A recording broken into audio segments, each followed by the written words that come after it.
It's a great delight and honor to be here with you. The only time that this is my first time stepping into the O'Connell Center.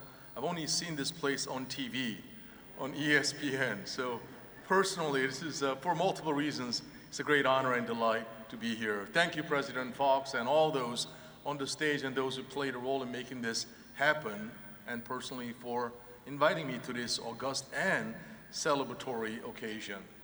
So graduates, congratulations, and congratulations to your loved ones and families.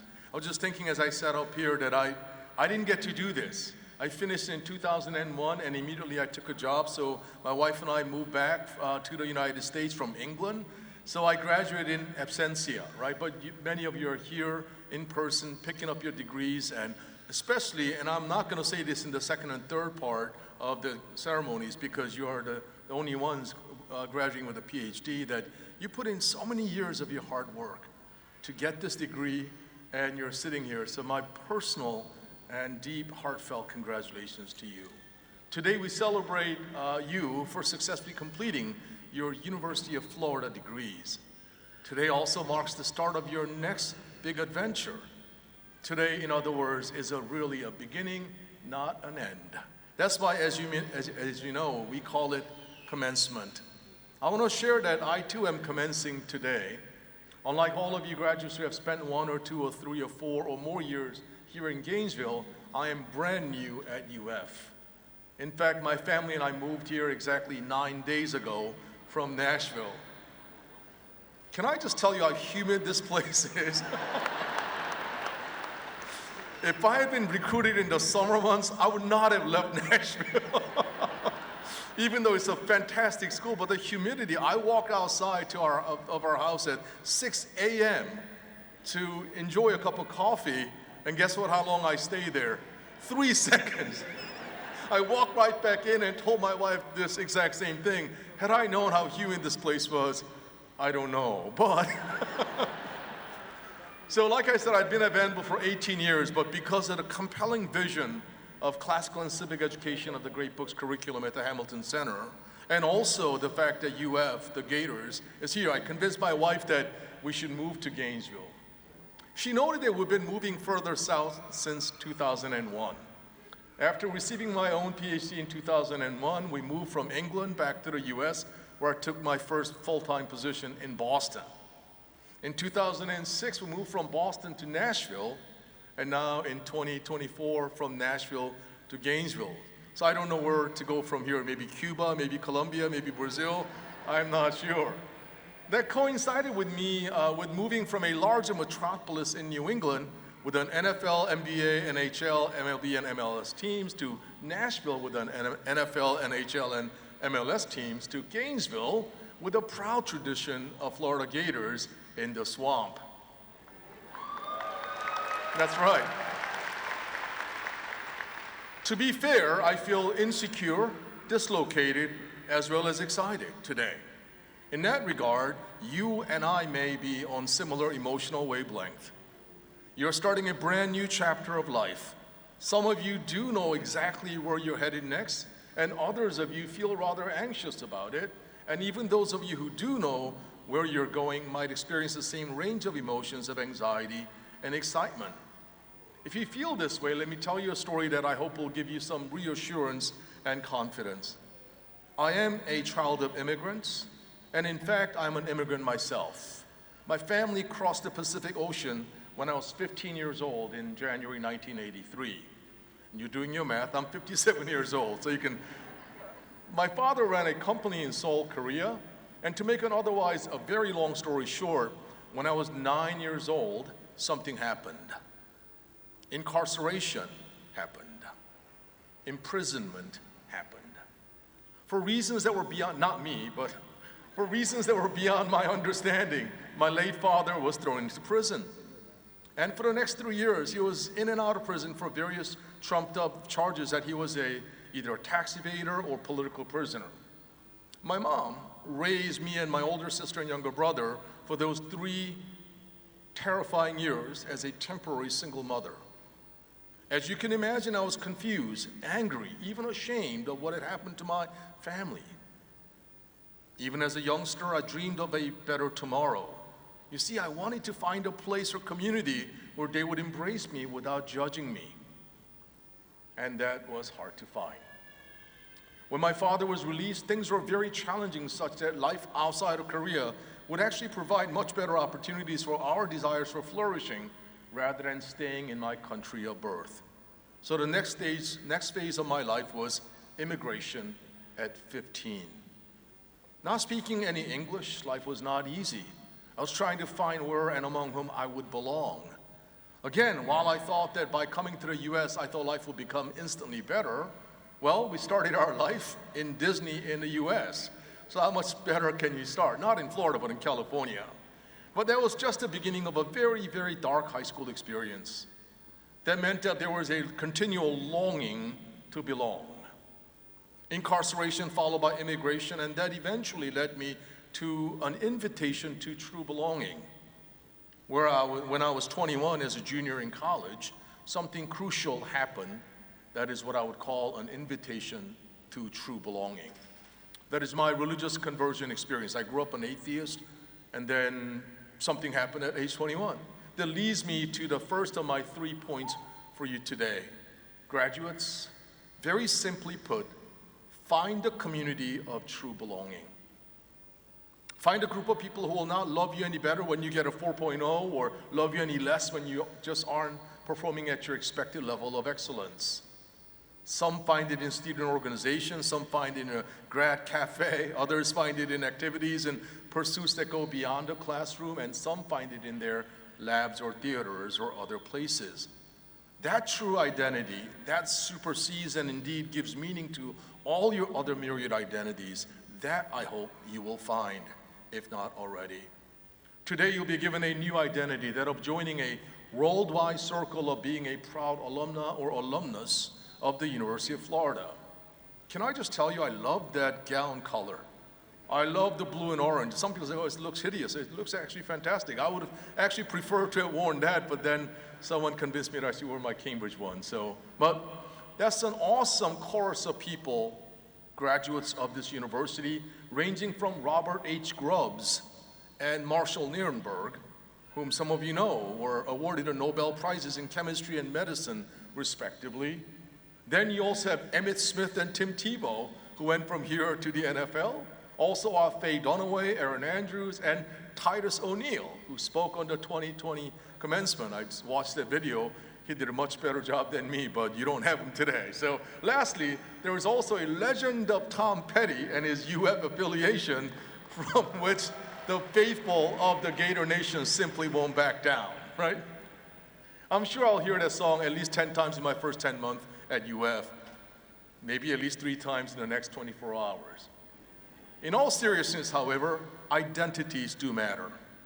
Your UF identity, as good and glorious as it may be, especially on days like today, can never be your ultimate identity. Then what is? Some of you are familiar with Breaking Bad. I think I'm speaking to audiences that are about similar age, maybe 20 years younger, 30 years younger. And the main character of Breaking Bad, is Bryan Cranston. He also starred in another hit drama series called Your Honor. If you haven't seen it, I want to encourage you to watch it. It's really a powerful thing about good and evil and life and issues of race and class and all of these things that matter to us today. There's a poignant exchange between the assistant U.S. attorney and Eugene Jones, a 15-year-old boy who lost his mother and all 3 siblings to a mob-related hit job and is now entering this witness protection program to keep himself alive. All of his previous identities will be erased and be no more. So the U.S. attorney tells him, for the rest of your life, when you hear someone say the name Eugene, your heart is going to skip a beat. But you can never acknowledge it and say, yes, that's me. It'll hurt to hide your true identity and live under a new and false identity. But regardless of what anyone calls you, you will always be Kofi's brother and Famali's son. You will always be Eugene Jones because that name makes you who you are. Identities gives you a sense of true belonging, so know where you belong. Let's be honest, this is so much easier said than done. Personally, I am way too Korean culturally for many Americans and way too American for many Koreans. I'm inexcusably too conservative for my liberal friends and intolerably liberal for my conservative friends. You get what I mean? Kind of caught up in the middle. For a while, I tried to resolve that tension of not belonging anywhere perfectly, but I came to realize in my mid-50s that it is actually okay to not find a perfect community. I came to realize that if you're patient and generous with yourself and others, you can find a community that works for you, where you feel you belong and where others welcome and embrace you. This gets me to my second point, which is mind the gap. Mind the gap. That's right, mind the gap. I think that's perhaps the most important thing I learned while doing my graduate studies in England. While I was at Cambridge, I often went down to the British Library in London for research.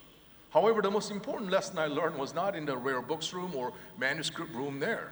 Instead, it was in these London tube stations, subway stations, where each time the door opened of these subway trains, the announcement would come on and say, "Mind the gap." Mind the gap. That meant quite literally being careful of the gap between the platform and the train, because if you don't see that gap, you will fall right through. So mind that gap. Be careful of the gap. Mind the gap between you, who you say you are, and who you really are. Your true identity when no one's watching you. In the past 10 or 15 years, as a society, we here in the US have become much more polarized, both culturally and politically, and that tsunami is happening in other parts of the world as well. We have become more vicious and so much quicker in seeing the absolute worst of our cultural, political, or religious others, and we have become so slow in seeing our own areas for growth and blind spots. We have to mind the gap. See the gap within us, the gap of, may I say, hypocrisy. See the gap within others, the same gap of hypocrisy and falling short of our own stated aims and purposes. If and when I know that I have a secure sense of belonging, I can be empowered to mind the gap and be less vicious toward those with whom I disagree and move toward a greater expressions and experiences of virtue. That leads me to my final point. Leave it better. I hate to break this to you, but our beginnings, our commencings will come to an end. None of us has that insight into the exact date or even the week or even the month or year of that expiration date. Precisely because we don't know when we will leave this earth, we're forced to think about what kind of legacy we will leave behind. So we do have this great responsibility to leave it better. Leave it better. So, do you believe in equality of all people, regardless of gender, race, socioeconomic backgrounds? I believe you do, and certainly do I. Whether it is as a result of the French Revolution or the teachings of Jesus, of Buddha, or some other key thinkers and activists, most people today believe as an inviolable axiomatic truth the fundamental notion of equality of all people. But did you know that that's a relatively recent notion? Let me illustrate it this way. Mahatma Gandhi was possibly one of the greatest political leaders of the last century, maybe last half millennium. Do you know what he did and taught his followers to do the same? He often cleaned latrines and toilets as a way of demonstrating that no job was too low for anyone to take on, and that one person's profession does not define anyone's fundamental identity or diminish one's inherent sense of dignity. Leave it better. Mahatma Gandhi certainly did. Think of every other freedom fighters throughout human history. They dreamed of better tomorrow and left their world better than how they found it. If you ask yourself, I am sure you will answer it the same way. I want to leave it better than how I found it. Here's a quote from an early modern text. I work on 16th and 17th century Europe, politics and religion and theology and so on. And the first question of this text, called the Heidelberg Catechism, written in 1563, goes something like this. It asks, what is your only hope, what is your only comfort in life and in death? So, hear this again. What is your only comfort in life and in death? The answer to that question went something like this. that it is happened right within the first 50 years of this massive political, cultural, and religious reconfiguration in Western Europe called the Protestant and Catholic Reformation. And so amid this cacophony and upheaval of culture, people are asked what their only comfort was. Let me ask you, what is your only comfort in life and in death? You know what their answer was in 1563? It said that my only comfort in life and in death is that I am not my own, but I belong with body and soul, both in life and in death, to someone other than and beyond myself. Living for something beyond oneself. That, I think, is a right step toward leaving it better. You see, earning a degree from UF is not a right, but privilege. And you and I both know it. And privilege entails this awesome responsibility. You have to use this degree for something other than mere self-aggrandizement. Leave this place better because you were here. I hope we can all say proudly, yes, UF has become a better place because you, the doctoral graduates, have been here already. Let me conclude, and I'm done in about 2 minutes, so thank you for bearing up with me. I'll conclude with this beautiful and alluring words of Rumi, the 13th century Persian poet. In this poem called The Gifts of the Beloved, this Sufi poet says, he takes a few drops of your tears and gives you the divine fount, sweeter than sugar. Think about that. That you have shed tears, I'm sure, while going through school at least once in your life, right? When I was going through my Ph.D. program, I remember this because my advisor, after I turned in my first year, 60-page paper, he looks at me and says, Paul, I don't know where we go from here. And that created sort of an existential kind of moment of crisis. So I shed a few tears. And it says right there that as you surrender your tears, he will give you a fount sweeter than sugar. To return to my 3 points as Rumi might deliver them, may you find that sugar of belonging as you mind the gap in your pursuit of leaving it better. Friends, graduates, US alums as of today, once again, congratulations and thank you, and go Gators.